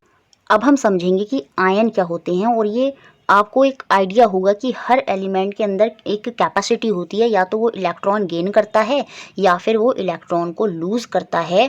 और इसी चीज़ को हमें समझना है एज अ आयन फॉर्म, जो उन पर चार्ज आता है जब वो इलेक्ट्रॉन को गेन करेंगे या फिर इलेक्ट्रॉन को लूज़ करेंगे, और वो कैसे करते हैं, वो क्यों करते हैं, ये भी चीज़ हम अच्छे से इसमें समझ लेंगे, ठीक है। अब जैसे आपको ये पता होता है कि एक एटम होता है, परमाणु होता है, और उसके केंद्र में नाभिक होता है, न्यूक्लियस होता है, और न्यूक्लियस के अंदर आपका न्यूट्रॉन और प्रोटॉन होता है, और प्रोटॉन आपका पॉजिटिव चार्ज और न्यूट्रॉन पर कोई चार्ज नहीं होता, जिसकी वजह से अगर मैं पूरे न्यूक्लियस नाभिक की बात करूं तो उसमें ओवरऑल क्या चार्ज हो जाता है, आपका पॉजिटिव चार्ज हो जाता है।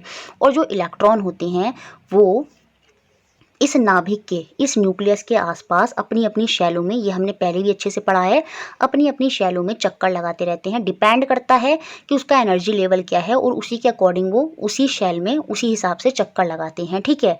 अब ये जो इलेक्ट्रॉन होते हैं ना, ये चाहते हैं कि हम हमेशा, जैसे मैंने आपको बताया था कि जो शैल नंबर 1 होती है उसमें मैक्सिमम इलेक्ट्रॉन कितने हो सकते हैं, 2 हो सकते हैं, ये हमने पहले पढ़ा है। पहले अगर नहीं देखी है वीडियो तो उसको देख लें, उसके बाद समझेंगे तो और अच्छे से समझ में आएगा। दूसरी शैल जिसे हम K बोलते हैं, दूसरी शैल जो है, जो हमारी L होती है या दूसरी शैल होती है, उसमें मैक्सिमम नंबर ऑफ इलेक्ट्रॉन कितने होते हैं, 8 होते हैं। और तीसरी शैल में मैक्सिमम नंबर ऑफ इलेक्ट्रॉन कितने होते हैं, 18 होते हैं। तो हर इलेक्ट्रॉन्स क्या चाहते हैं, नंबर ऑफ इलेक्ट्रॉन्स क्या चाहते हैं, हम स्टेबल रहें। वो जिस सेल में है वो चाहते हैं हम 2 रहें।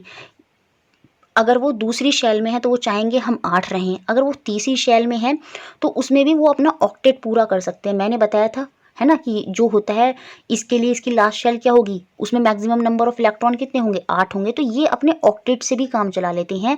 अगर यहाँ पर 8 एलिमेंट हैं तब भी काम चल जाएगा, और अगर पूरे 18 बन जाते हैं तो बहुत ही बढ़िया बात है, नहीं तो ये 8 में भी अपना काम चला लेते हैं। तो इस तरह से ये सारे जो एलिमेंट में नंबर ऑफ इलेक्ट्रॉन्स होते हैं जो घूमते रहते हैं, वो स्टेबल स्टेट में रहना चाहते हैं। अब जैसे अगर मैं सोडियम की बात करूँ, Na, आपको 1 से लेके 20 तक के जो एलिमेंट हैं उन्हीं से रिलेटेड समझना है। बहुत ज़्यादा डिटेल में इलेक्ट्रॉनिक जो आपकी कॉन्फ़िगरेशन है उसके अंदर हमें नहीं जाना है, वो सिलेबस में नहीं है। तो 1 से 20 के एलिमेंट, जब इससे अगली वीडियो आएगी ना, उसमें मैं आपको शॉर्ट ट्रिक से 1 से 20 तक के एलिमेंट के एटॉमिक नंबर, ये देखिए जो आयन वाली टेंडेंसी होती है ना, लूज़ करने की, गेन करने की, कैटायन और एनायन जिसे हम अभी देखेंगे, ये डिपेंड करता है किस पर, एटॉमिक नंबर पर। तो आपको 1 से लेके 20 तक के एलिमेंट, जैसे पहला एलिमेंट क्या है, हाइड्रोजन, और हमारा 20वां एलिमेंट क्या है, कैल्शियम, है ना। तो 1 से लेके, सॉरी यहाँ पर Cl लिख दिया है, Ca, कैल्शियम का क्या होता है, Ca। तो हाइड्रोजन और कैल्शियम पूरे 1 से लेके 20 होते हैं। इन सारे एलिमेंट के नाम आपको याद होने चाहिए, और फिर इसी के अकॉर्डिंग इनका एटॉमिक नंबर होता है। जैसे हाइड्रोजन का एटॉमिक नंबर 1 है, दूसरे नंबर पर क्या आता है, हीलियम, तो हीलियम का एटॉमिक नंबर क्या होता है, 2। कैल्शियम जो है वो हमारे 20वें नंबर पर आता है, इसलिए उसका एटॉमिक नंबर क्या होता है, 20। और अगर मैं सोडियम की बात करूँ तो वो हमारा 11वें नंबर पर आता है, और उसका एटॉमिक नंबर क्या होता है, वो फिर 11 ही होगा, है ना। सोडियम के बाद आता है आपका मैग्नीशियम, तो मैग्नीशियम का एटॉमिक नंबर हो जाता है आपका 12, है ना। और उसके बाद जो एल्युमिनियम होता है वो आपका क्या होता है, 13, 11, 12, 13। तो एल्युमिनियम आपका 13वें नंबर पर आता है, इसलिए उसका एटॉमिक नंबर क्या हो जाता है, 13। और इन्हीं के बेसिस में हम देखेंगे कि किस तरह से ये इलेक्ट्रॉनों को गेन करेंगे या फिर लूज़ करेंगे। अब जैसे सोडियम है, मैं आपको समझाती हूँ। तो इसकी पहली शेल में इसका एटॉमिक नंबर क्या होगा, 11, और इसका इलेक्ट्रॉनिक कॉन्फ़िगरेशन क्या होगा, ये मैंने पहले भी समझा रखा है। पहले सेल में 2, फिर दूसरे शेल में कंप्लीट कितने चाहेगा 8, और तीसरे शेल में कितने होगा 1।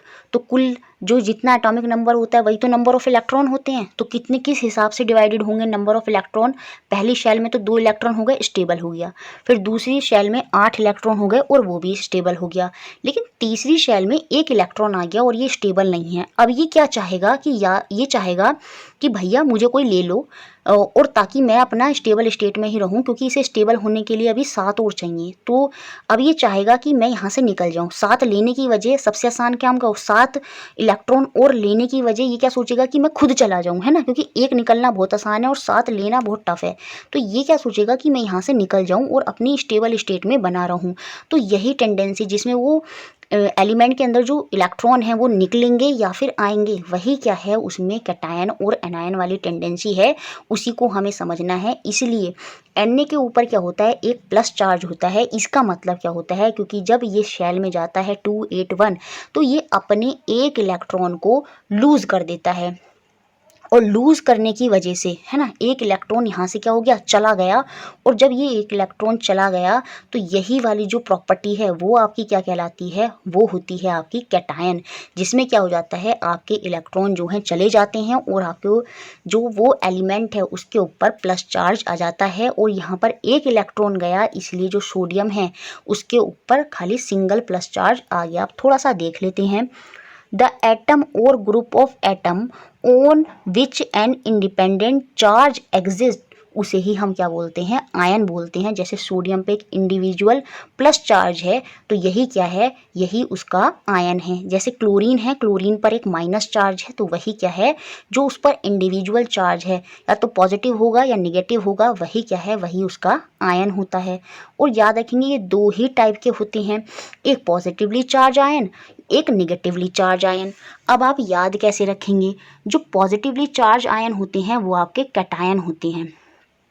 थोड़ा सा याद रखना है बस, पॉजिटिवली चार्ज आयन क्या होते हैं, आपके कैटायन होते हैं, और निगेटिवली चार्ज आयन क्या होते हैं, एनायन होते हैं। मतलब अब यहाँ पर और देखिए, जैसे सोडियम है, सोडियम ने अपने इलेक्ट्रॉन को लूज कर दिया, है ना, तो लूज करने की जो प्रॉपर्टी है वो क्या कहलाती है, वो आपकी कैटायन होती है ना। याद रखेंगे, जिसमें लूज करने की प्रॉपर्टी होती है, जिस एलिमेंट में नंबर ऑफ इलेक्ट्रॉन निकल कर जाएंगे ताकि वो स्टेबल रहें, तो वही जो इलेक्ट्रॉन लूज करने की टेंडेंसी है वो कैटायन होती है। और यहाँ से एक चला गया तो इसलिए, क्योंकि माइनस चला गया तो फिर सीधी सी बात है यहाँ पर क्या आएगा, प्लस आ जाएगा। अब देखिए एनायन जो होते हैं, ये सिर्फ समझाने के पर्पज से बोला है। जब एनायन की बात करूं तो एनायन में क्या होगा कि वो इलेक्ट्रॉन देंगे नहीं, वो इलेक्ट्रॉन लेंगे। जैसे क्लोरीन होता है तो क्लोरीन देता नहीं है, उस पर एक की कमी होती है ना। क्लोरीन जो होता है, जब उसकी हम इलेक्ट्रॉनिक कॉन्फ़िगरेशन करेंगे तो उसमें हम देखेंगे कि उसमें एक जो आखिरी शेल होगी ना, उसमें 7 होंगे तो उसको एक चाहिए होगा। तो जब इलेक्ट्रॉन लेते हैं, है ना, किसी भी एलिमेंट को जब इलेक्ट्रॉन चाहिए होता है तो वो उसकी प्रॉपर्टी क्या कहलाती है, वो उसकी प्रॉपर्टी कहलाती है एनायन। और उस केस में उस पर एक इलेक्ट्रॉन आ गया है, मतलब एक माइनस वहाँ पर आ गया, क्योंकि इलेक्ट्रॉन का चार्ज माइनस होता है तो वहाँ पर एक माइनस आ गया है, तो इसलिए उसके ऊपर माइनस चार्ज आ जाएगा। ये बहुत ध्यान रखना है। कैटायन का मतलब क्या होता है, इलेक्ट्रॉन चला गया, और एनायन का मतलब क्या होता है, इलेक्ट्रॉन आ गया। और जब इलेक्ट्रॉन जाता है तो आपका प्लस चार्ज आता है।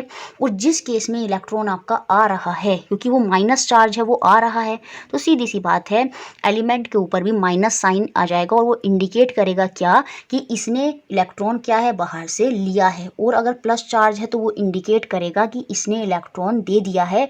और इलेक्ट्रॉन देना आपका क्या कहलाता है, फिर से बता रही हूँ मैं, वो कैटायन कहलाता है। और इलेक्ट्रॉन लेना क्या कहलाता है, वो आपका एनायन कहलाता है। तो ये आपको अच्छे से क्लियर हो गया होगा। यहाँ पर भी लिखा है कैटायन क्या होता है, जिसमें पॉजिटिव चार्ज है, और एनायन क्या है, जिस पर आपका नेगेटिव चार्ज है। कैटायन क्या होगा, इलेक्ट्रॉन को लूज करेगा। एनायन क्या करता है, इलेक्ट्रॉन को गेन करता है। अब यहाँ पर हम Mg मैग्नीशियम को और थोड़ा सा मैं समझा देती हूँ ताकि चीज़ें बिल्कुल ही अच्छे से आपको क्लियर हो जाएँ। देखिए मैग्नीशियम है, मैग्नीशियम का एटॉमिक नंबर क्या होता है, वो होता है आपका 12। मैग्नीशियम का कितना होता है, 12। अब हम 12 को फिल करते हैं, क्योंकि जितने नंबर ऑफ इसका एटॉमिक नंबर, परमाणु संख्या 12 है, तो इसमें जितने नंबर ऑफ इलेक्ट्रॉन होंगे वो परमाणु संख्या पर डिपेंड करते हैं, और वो भी कितने हो जाएंगे, 12। तो चलिए पहली शेल में कितने आएंगे, 2। दूसरी शेल में कितने आएंगे ये मैंने आपको अच्छे से बता रखा है 8, तो 10 फिल हो गए। तीसरी शेल में कितने आएंगे, क्योंकि एटॉमिक नंबर 12 है तो वो 2 आएंगे। तो ये जो 2 एक्स्ट्रा हैं इसको या तो 6 और चाहिए या फिर ये 2 दे दे तो ये स्टेबल हो जाएगा। तो ये 6 लेना कठिन है ना, तो इस केस में ये 2 जो इलेक्ट्रॉन है अपने दे देगा। तो यहाँ पर जब ये इलेक्ट्रॉन 2 बाहर चले जाएंगे, सीधी सी बात है 2 इलेक्ट्रॉन चले गए, कमी हो गई, तो यहाँ पर कौन सा चार्ज आ जाएगा, प्लस चार्ज आ जाएगा। तो वो भी कितने से आएगा, 2 से। तो जैसे यहाँ पर लिखा है देखिए मैग्नीशियम Mg के ऊपर ऐसे लगा है 2+, क्योंकि इसने 2 इलेक्ट्रॉन लूज करे हैं और ये जो प्लस चाय है ना ये क्या बता रहा है, कैटायन बता रहा है। समझ में आएगा, जैसे एल्युमिनियम होता है, आप एल्युमिनियम को देखेंगे तो उस पर 3+ होता है, इसका मतलब वो 3 इलेक्ट्रॉनों को लूज कर देता है। और जो नेगेटिव चार्ज आएगा इसका मतलब उन्होंने इलेक्ट्रॉन लिया है। यहाँ पर देखिए क्लोरीन लिखा है, यहाँ पर देखिए आपका सल्फेट है। अगली वीडियो में हम देखेंगे, ये आपको याद ही करने पड़ेंगे कि सल्फेट पर कितने नेगेटिव चार्ज होता है, वो 2 नेगेटिव चार्ज होता है। इसको तो याद करना पड़ेगा, नेक्स्ट वीडियो में देखेंगे अब हम टेबल, और वहाँ पर हम केमिकल फार्मूला कैसे बनाते हैं वो भी अच्छे से समझ लेंगे। ये कार्बोनेट हो गया है ना, CO3 क्या होता है, कार्बोनेट, इस पर भी 2- नेगेटिव चार्ज होता है नहीं। ऐसे आपका फॉस्फेट हो गया, ये भी आपका सल्फेट ही है। फॉस्फेट, जो फॉस्फेट होता है उस पर 3- होता है, मतलब ये 3 इलेक्ट्रॉन को क्या करता है, लेता है। माइनस चार्ज क्या बता रहा है, अगर किसी भी एलिमेंट पर माइनस चार्ज है तो ये बता रहा है कि उसमें उसने इलेक्ट्रॉनों को लिया है, क्योंकि वहाँ पर माइनस क्या बता रहा है, वहाँ पर इलेक्ट्रॉन आए हैं और इलेक्ट्रॉन का साइन ही माइनस होता है, तो उसी से आप याद कर लेंगे और ये चीज़ें आपको अच्छे से समझ में आ गई होंगी। देखिए जैसा कि मैंने बोला था कि सबसे पहले मैं आपको 1 से लेकर 20 तक के सारे एलिमेंट जो हैं पीरियोडिक टेबल में वो आपको लर्न करा दूंगी, जिससे क्या हो जाएगा, आपको 1 से 20 नंबर तक के जो एलिमेंट हैं, तत्व हैं, उनके एटॉमिक नंबर, परमाणु संख्या जो है वो आपको याद हो जाएगी, क्योंकि वो काफ़ी जगह आपकी हेल्पफुल होती है। जितनी परमाणु संख्या होती है उतने ही नंबर ऑफ इलेक्ट्रॉन होते हैं और उतने ही नंबर ऑफ प्रोटॉन होते हैं। तो एटलीस्ट 1 से लेकर 20 तक के एलिमेंट आपको लर्न होने चाहिए। तो इसके लिए बहुत ही अच्छी ट्रिक है। ट्रिक क्या है, हाय हेलो लिसन, और इससे जो हाय है ये सबसे पहले बताएगा हाइड्रोजन का, जिसका एटॉमिक नंबर होगा 1। He हेलो में आ जाएगा आपका हीलियम, जिसका एटॉमिक नंबर होगा 2। उसके बाद आएगा लिसन में Li, जिसका एटॉमिक नंबर होगा 3, दैट इज लिथियम। तो हाय हेलो लिसन में आपको 1, 2, 3 एलिमेंट याद हो गए, पीरियोडिक टेबल में लाइन से लगे हुए हैं। ये पहले आपका हाइड्रोजन आता है, फिर हीलियम, फिर लिथियम, और यही इनके एटॉमिक नंबर हो जाते हैं 1, 2, 3। तो हाय हेलो लिसन। उसके बाद क्या है, BBC news on Friday night, BBC news on Friday night. तो BBC, पहले बी से क्या हो जाएगा आपका बेरिलियम, और बेरिलियम का सिंबल होता है Be, और इसका एटॉमिक नंबर होता है 4। उसके बाद आ जाएगा बी से BBC न्यूज़ में दूसरा बी जो होगा वो होगा आपका बोरॉन के लिए। उसके बाद सी जो होगा वो हो जाएगा आपका कार्बन के लिए, और कार्बन का एटॉमिक नंबर कितना हो जाएगा, वो हो जाएगा 6। तो ट्रिक के अकॉर्डिंग क्या हो गया, hi hello listen, BBC news में N जो है वो हो जाएगा आपका नाइट्रोजन के लिए, जिसका एटॉमिक नंबर कितना हो जाएगा 7। न्यूज़ ऑन में जो O है वो रिप्रेजेंट करेगा ऑक्सीजन को, जिसका एटॉमिक नंबर है 8। BBC न्यूज़ ऑन, फिर क्या बताया था मैंने, फ्राइडे नाइट। तो फ्राइडे से F हो जाएगा आपका फ्लोरीन, जिसका एटॉमिक नंबर होगा कितना, 9। फिर हो जाएगा फ्राइडे नाइट में फिर से N आ गया, तो वो हो जाएगा आपका नियॉन के लिए। तो 1 से 10 तक के एलिमेंट तो आप ऐसे याद करेंगे इस ट्रिक से, hi hello listen, BBC news on Friday night.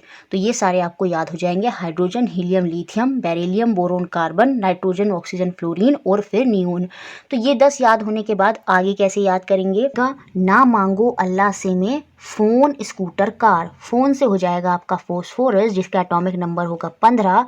फिर स्कूटर से हो जाएगा आपका एटॉमिक नंबर 16, और क्लोरीन जो है वो हो जाएगा एटॉमिक नंबर 17, एस से सल्फर। तो याद रखिए, ना मांगो अल्लाह से, फ़ोन, स्कूटर, कार। तो ये 17 एलिमेंट आपको याद हो गए। कैल्शियम आप याद रखेंगे 20 है, उससे ऊपर याद रखेंगे पोटाशियम 19 है, और उससे ऊपर याद रखेंगे आर्गन जो आपका 18 है। तो ये नीचे से आप याद कर लीजिएगा कि 20 नंबर का जो एटॉमिक नंबर है वो कैल्शियम का है, 19 नंबर पर हमारा पोटाशियम होता है, जिसका सिंबल क्या होता है आपका K होता है, और उससे ऊपर होता है आपका आर्गन। तो इस तरह से आपको ये 20 एलिमेंट याद हो जाएंगे, और इनके एटॉमिक नंबर क्या बताई थी ट्रिक, एक बार और सुन लीजिए, hi hello listen, BBC news on Friday night, ना ना मांगो अल्लाह से फ़ोन स्कूटर कार। तो इससे 17 याद हो जाएंगे और बाकी के 3 आप ऐसे ही याद कर लेंगे, कैल्शियम, पोटाशियम और आर्गन आपके। तो इस तरह से ये पूरे आप याद कर लीजिएगा। मैंने ट्रिक भी बता दी है, एटलीस्ट बचे हुए भी आप याद कर सकते हैं अगर आप करना चाहें। जैसे कॉपर का आप याद रखेंगे, जिंक का याद रख लीजिएगा, आयरन का याद रख लीजिएगा, कोबाल्ट का याद रख लीजिएगा, है ना। तो ये सब आप याद रख सकते हैं। चलिए अब हम जो हमारा टॉपिक था जिसमें हम पढ़ेंगे आज कि कैसे हम केमिकल फॉर्मूला बनाएंगे, तो उसके लिए पहले हमें ये समझना होगा। देखिए जैसे प्रीवियस वीडियो में हमने अच्छे से समझ लिया था कि जो कोई भी एलिमेंट होता है उसकी लास्ट शेल में जितने नंबर ऑफ इलेक्ट्रॉन बच जाते हैं, या तो वो क्या कर देते हैं, अपने इलेक्ट्रॉन को लूज़ कर देते हैं, और लूज़ करने की टेंडेंसी को क्या बोलते हैं, हम कैटायन बोलते हैं, और जिसमें क्या जाता है आपका पॉजिटिव चार्ज आ जाता है। या फिर वो क्या करते हैं, इलेक्ट्रॉन को गेन करते हैं जिसको हम बोलते हैं एनायन, और वहाँ पर क्या आता है आपका नेगेटिव चार्ज। तो देखिए जैसे अगर मैं सोडियम की बात करूं तो उसका एटॉमिक नंबर अब आपको याद हो गया, वो कितना होता है, 11 होता है। और जब हम इसे शेल में फिट करते हैं, ये सब पहले समझ रखा है, बस आगे का अब हमें समझना है। तो पहली शेल में 2 आएंगे, दूसरी में 8 आएंगे और तीसरी में बचेगा 1। तो अब ये क्या करेगा, अपने एक इलेक्ट्रॉन को लूज़ करना, देना पसंद करेगा, और जब ये निकल के जाएगा तो सीधी सी बात है वो भी कितना इलेक्ट्रॉन निकाल रहा है, 1। तो यही इसकी क्या हो जाएगी, वैलेंसी हो जाएगी। तो याद रखिएगा वैलेंसी, यहाँ पर लिखा है वैलेंसी क्या होता है कि जो एटम होता है वो अपने अंदर जो शेल में इलेक्ट्रॉन है उनको कितना लूज़ करेगा या कितना गेन करेगा, वही टेंडेंसी क्या कहलाती है, आपकी वैलेंसी कहलाती है। तो सोडियम है, सोडियम यहाँ पर 1 लूज़ करेगा तो इसकी वैलेंसी क्या हो जाएगी, +1। और मैंने बताया था जब लूज़ करते हैं तो प्लस का चार्ज आ जाता है, इसलिए आप देखेंगे यहाँ पर लिखा है 1 वैलेंसी वाले, मतलब जो अपना या तो 1 इलेक्ट्रॉन लूज़ करेंगे या अपना 1 इलेक्ट्रॉन क्या करेंगे, गेन करेंगे। तो पहले हम देखते हैं कि कौन से वैलेंसी 1, जिनकी 1 वैलेंसी होती है, या तो वो अपना इलेक्ट्रॉन लूज़ करते हैं या वो इलेक्ट्रॉन को गेन करते हैं। जो इलेक्ट्रॉन को लूज़ करते हैं वो क्या होते हैं आपके, जिन पर पॉजिटिव चार्ज आ जाएगा वो होंगे आपके कैटायन। तो यहाँ पर सोडियम, पोटाशियम, सिल्वर और कॉपर, ये अब आपको याद करने पड़ेंगे, ठीक है। सोडियम, पोटाशियम, सिल्वर, कॉपर, ये सब अपना 1 इलेक्ट्रॉन लूज़ करते हैं आखिरी शेल में, इसलिए इनके ऊपर सबके ऊपर +1 चार्ज आ जाता है, और इनकी वैलेंसी भी कितनी होती है, 1 होती है। उसके बाद अगर नॉन मेटेलिक एलिमेंट में बात करूं तो ये जितने एलिमेंट हैं ये 1 इलेक्ट्रॉन को लेते हैं हाइड्रोजन को छोड़कर, ठीक है। हाइड्रोजन क्या करेगा, H+ आयन बना रहा है, इसका मतलब ये भी अपने 1 इलेक्ट्रॉन को लूज़ कर रहा है, ठीक है। उसके अलावा जो हाइड्राइड है, याद रखेंगे जैसे होता है ना बहुत के आगे हाइड्राइड लगा होता है, तो हाइड्राइड जब भी होगा तो याद रखेंगे वो अपना 1 इलेक्ट्रॉन जो है गेन करेगा, क्योंकि उस पर माइनस चार्ज है, और माइनस चार्ज जो एनायन होता है वो हमें ये बताता है कि उसमें इलेक्ट्रॉन आया है। सेम ऐसे ही क्लोरीन, क्लोरीन पर भी 1 इलेक्ट्रॉन आता है, ब्रोमाइड और आयोडाइड, ये सारे के सारे 1 इलेक्ट्रॉन को गेन करते हैं, इनकी वैलेंसी होती है -1। उसके बाद मैग्नीशियम, कैल्शियम, जिंक और आयरन और कॉपर, इनकी वैलेंसी क्या होती है, 2 होती है। जैसे मैग्नीशियम है, सोडियम 11 होता है, मैग्नीशियम 12 होता है, तो लास्ट शेल में आके 2 इलेक्ट्रॉन बचेंगे और वो 2 इलेक्ट्रॉन को लूज कर देंगे, तो उस पर 2 का प्लस चार्ज आ जाएगा और उसकी वैलेंसी कितनी हो जाएगी, वो आपकी 2 हो जाएगी, ठीक है। तो मैग्नीशियम की वैलेंसी 2 होती है, कैल्शियम की वैलेंसी 2 होती है, जिंक की वैलेंसी 2 होती है, आयरन, कॉपर, इनकी वैलेंसी भी क्या होती है, आपकी 2 होती है। कहने का मतलब ये 2 इलेक्ट्रॉन को लूज करते हैं और तभी उनके ऊपर पॉजिटिव चार्ज आ जाता है, और ये आपको याद करनी पड़ेगी क्योंकि ये बहुत इंपॉर्टेंट है। सोडियम, मैग्नीशियम 13वें नंबर पर, 13वां एटॉमिक नंबर किसका होता है, एल्युमिनियम का होता है, तो इसका मतलब उसकी लास्ट शेल में कितने इलेक्ट्रॉन होंगे, 3 इलेक्ट्रॉन, और वो 3 इलेक्ट्रॉन को लूज कर देगा, तो इसलिए एल्युमिनियम पर कितना चार्ज आ जाता है, +3 का चार्ज आ जाता है। यही इसकी वैलेंसी होती है, क्यों, क्योंकि ये 3 इलेक्ट्रॉन को लूज कर देता है, और जब ये 3 इलेक्ट्रॉन को लूज करता है तो इस पर 3++3 का चार्ज आ जाता है। आयरन के भी 2 होते हैं, आयरन का जो है वो जब हम इसका कॉन्फ़िगरेशन करते हैं तो +2 भी आता है और +3 भी आता है। बहुत ज़्यादा इसके डिटेल में नहीं जाना है, आप बस इतना ही याद रखिएगा, ठीक है। उसके अलावा देखिए जितने भी ऑक्साइड होंगे, मेटल ऑक्साइड, जिनके आगे भी ऑक्साइड लगा होगा, उस ऑक्साइड की वैलेंसी कितनी होती है, -2, मतलब वो 2 इलेक्ट्रॉन को गेन करता है। सल्फाइड की कितनी होती है, उसकी भी S लगाकर -2, इसका मतलब वो भी 2 इलेक्ट्रॉन को गेन करेगा। उसके बाद नाइट्राइड, नाइट्राइड और नाइट्रेट में कंफ्यूज नहीं होना है। यहाँ पर लिखा है नाइट्राइड और यहाँ पर लिखा है नाइट्रेट। नाइट्राइड पर तो आपकी -3 होती है, मतलब ये 3 इलेक्ट्रॉन को लेता है नाइट्राइड। और जो नाइट्रेट होता है NO3, ये अपना 1 इलेक्ट्रॉन जो होता है ये 1 लेता है। याद रखेंगे, नाइट्राइड जो होता है वो 3 इलेक्ट्रॉन लेता है, इसलिए उसकी वैलेंसी -3 होती है। और नाइट्रेट जो होता है वो 1 इलेक्ट्रॉन लेता है, इसलिए उसकी वैलेंसी 1 होती है। सेम ऐसे ही अमोनियम, अमोनियम क्या होता है NH4, ये आप याद कर लीजिएगा। जैसे सल्फाइड क्या होता है S, है ना, और -2 इस पर वैलेंसी है। ऑक्साइड क्या होता है O, और इस पर -2 वैलेंसी है। जितने भी ऑक्साइड, सल्फाइड, कार्बोनेट, सल्फेट, ये सल्फाइड है ना, सल्फाइड, इन सब पर -2 ही होती है। नॉर्मली आप याद रखेंगे, ठीक है। अब देखिए यहाँ पर तो हमने नाइट्राइड देख लिया, उसके बाद अमोनियम देख लिया। अमोनियम का फॉर्मूला क्या होता है NH4, ये भी याद रख लीजिएगा। और इस पर प्लस, मतलब ये 1 इलेक्ट्रॉन को लूज करता है। उसके बाद आता है आपका हाइड्रो ऑक्साइड OH, और ये 1 इलेक्ट्रॉन को गेन करता है। उसके बाद जाता है आपका नाइट्रेट, याद रखिएगा ये है नाइट्रेट और ये है नाइट्राइड। नाइट्रेट का फॉर्मूला होता है NO3, और इस पर चार्ज आता है माइनस, मतलब ये 1 इलेक्ट्रॉन को लेता है, ठीक है। उसके बाद हो गए कार्बोनेट, कार्बोनेट, ये सल्फेट यहाँ पर गलत लिखा है, ये सल्फेट नहीं होगा। SO3 तो आपका सल्फर ट्राईऑक्साइड होता है, और इसे हम सल्फाइट भी बोलते हैं। क्या बोलते हैं? सल्फाइट। इसको ठीक कर लीजिएगा, ये सल्फाइट है। तो सल्फाइट क्या होता है SO3, और इस पर भी 2 नेगेटिव चार्ज होता है, मतलब ये 2 इलेक्ट्रॉन को लेता है। सेम ऐसे ही आपका होता है सल्फेट, तो चेंज कर लीजिएगा, ये सल्फर ट्राईऑक्साइड या फिर सल्फाइट होगा आपका। उसके बाद सल्फेट आता है, सल्फेट होता है आपका SO4, और इस पर भी -2 होता है, मतलब ये भी 2 इलेक्ट्रॉन लेता है। फॉस्फेट है ना, फॉस्फेट को आपको याद रखना होगा। फॉस्फेट जो होता है वो होता है PO4, और इस पर होता है -3, मतलब ये 3 इलेक्ट्रॉन लेता है। तो ये सारी टेबल लर्न होनी चाहिए पूरी अच्छी तरह से, तभी आप जो हैं वो केमिकल फॉर्मूला अपना बना पाएंगे। तो अब हम समझेंगे कि किस तरह से हमें जो अपने फॉर्मूले हैं वो बनाने हैं। सबसे पहले फॉर्मूला हम बनाएंगे हाइड्रोजन क्लोराइड का। करना क्या है, हाइड्रोजन का सिंबल लिखेंगे H, और क्लोराइड मतलब क्लोरीन, उसका सिंबल क्या होता है Cl।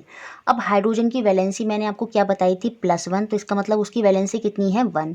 क्लोरीन की वैलेंसी कितनी बताई थी -1, मतलब वो 1 इलेक्ट्रॉन को लेता है और ये 1 इलेक्ट्रॉन को लूज कर रहा था, तो इसकी वैलेंसी भी कितनी हो जाएगी 1। प्लस माइनस साइन से अभी हम कोई रिलेशन नहीं देखेंगे। उसके बाद हम क्या कर देते हैं, सीधा इनकी क्रॉस मल्टीप्लाई कर देते हैं और हमारा फॉर्मूला बन जाता है। तो सबसे पहले H लिखा है तो हम H लिखेंगे, इसके नीचे क्या आ जाएगा 1 आ जाएगा, और 1 आना या ना लिखना एक ही बात है। सेम ऐसे Cl हो जाएगा, और इसके नीचे भी क्रॉस मल्टीप्लाई में 1 है, तो ये 1 को हम रिप्रेजेंट नहीं करेंगे, सीधा हम इसको बोलेंगे HCl, हाइड्रोक्लोरिक एसिड। तो इस तरह से ये फॉर्मूला बना। आगे देखते हैं सेकंड फॉर्मूला कैसे बनाएंगे हाइड्रोजन सल्फाइड का।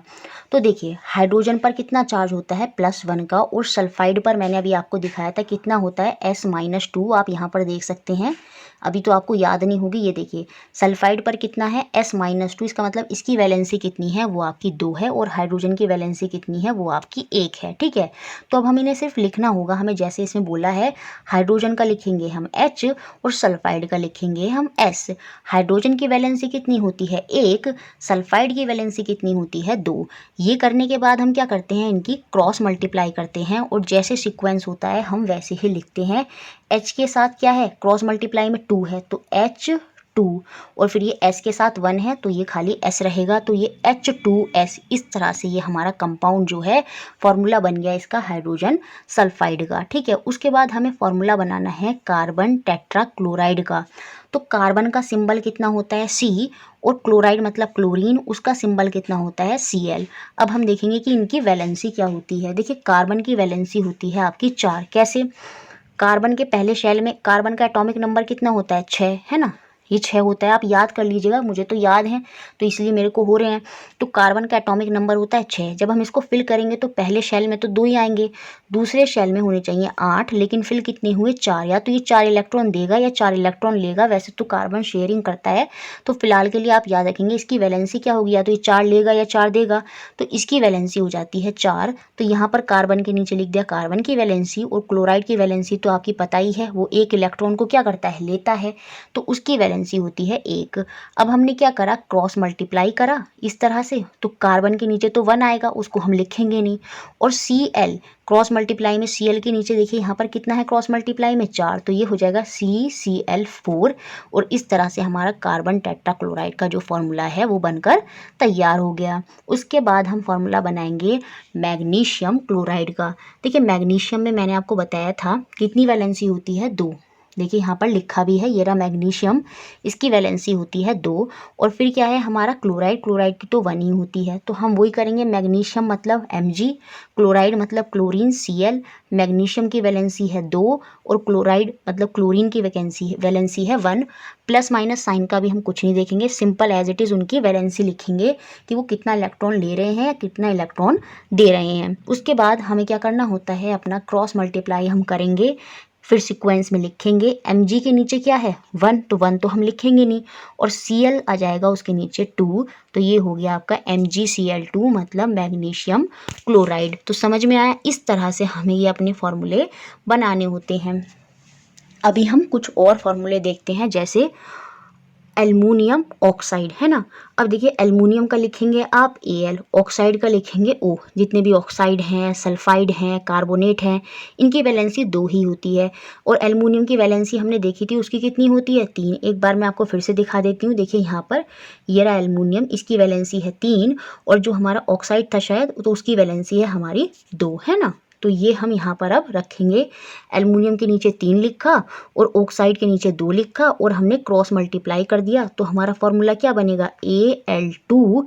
क्रॉस मल्टीप्लाई में Al के साथ 2 है और ऑक्सीजन के साथ आ जाएगा 3, तो ये हमारा फॉर्मूला बन गया किसका, एल्युमिनियम ऑक्साइड का। तो समझ में आया, इस तरह से हम ये जो है, अगर आपको टेबल अच्छे से याद है तो आप इस तरह से फॉर्मूले जो हैं वो बना सकते हैं, बस उनकी वैलेंसी आपको पता होनी चाहिए। जैसे अब हमें बनाना है कैल्शियम ऑक्साइड का, तो कैल्शियम को बोलते हैं Ca और ऑक्साइड तो होता है आपका O।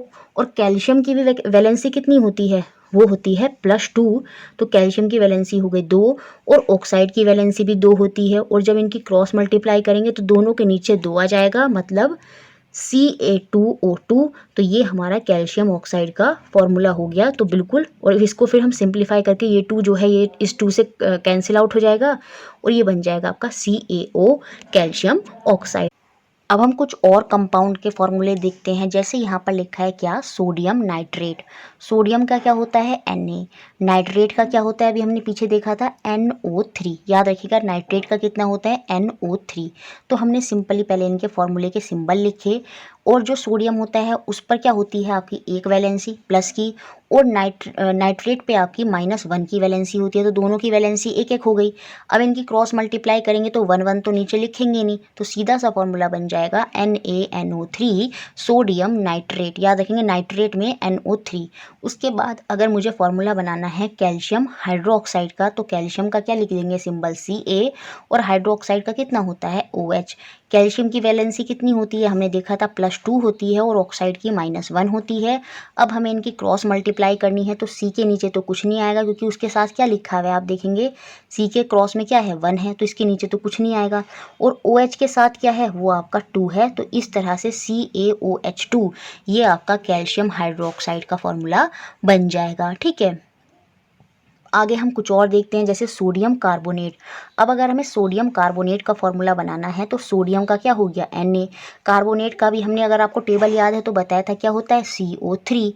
और सोडियम पर कितनी वैलेंसी होती है 1, और कार्बोनेट हो चाहे आपके सल्फाइड हो चाहे ऑक्साइड हो, इन सब पर 2 वैलेंसी होती है। अब हमें इसकी क्रॉस मल्टीप्लाई करनी है, तो Na जिसके साथ क्रॉस में जो आता है वही हम लिखेंगे Na2CO3, क्योंकि 1 है तो ऐसे ही रह जाएगा, तो फॉर्मूला हो गया Na2CO3 सोडियम कार्बोनेट का।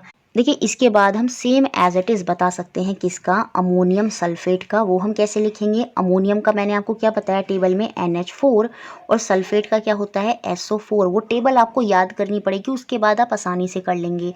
अमोनियम का फॉर्मूला क्या बताया था NH4, और सल्फेट होता है SO4, जबकि सल्फाइड होता है SO3। और सल्फेट पर हमारी कितनी वैलेंसी होती है -2 की, तो इसकी वैलेंसी इसके नीचे लिखेंगे। और अमोनियम पर आपने देखी होगी +1, तो मतलब उसकी वैलेंसी 1 1 है। अब हमें इनकी क्या करनी है, क्रॉस मल्टीप्लाई करनी है। तो ये हो जाएगा फॉर्मूला NH4 ब्रैकेट में क्रॉस मल्टीप्लाई में जो लिखा होता है वही इसके नीचे आ जाएगा, NH4 2 और यहाँ पर SO4, क्योंकि इसके साथ तो वैलेंसी 1 है तो उसको हम एज इट इज छोड़ देंगे। तो फॉर्मूला बन गया आपका अमोनियम सल्फेट का NH4 2SO4।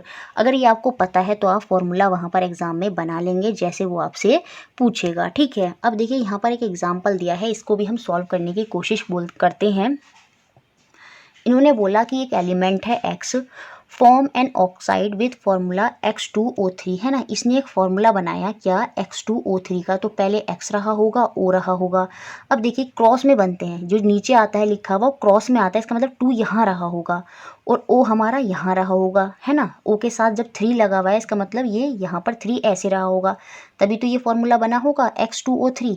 तो यहाँ पर ये पूछ रहा है मुझे वैलेंसी बतानी है X की, तो X की वैलेंसी कितनी हो जाएगी, 3, क्योंकि जिसकी जो वैलेंसी होती है वो हम उसके नीचे लिखते हैं और उसके बाद क्रॉस मल्टीप्लाई में वो दूसरा आ जाता है। तो सेम ऐसे यहाँ पर X की वैलेंसी पूछ रहा था, तो X की वैलेंसी तो हमारी कितनी हो गई, यहाँ पर 3 हो गई जब हमने इसको खोला।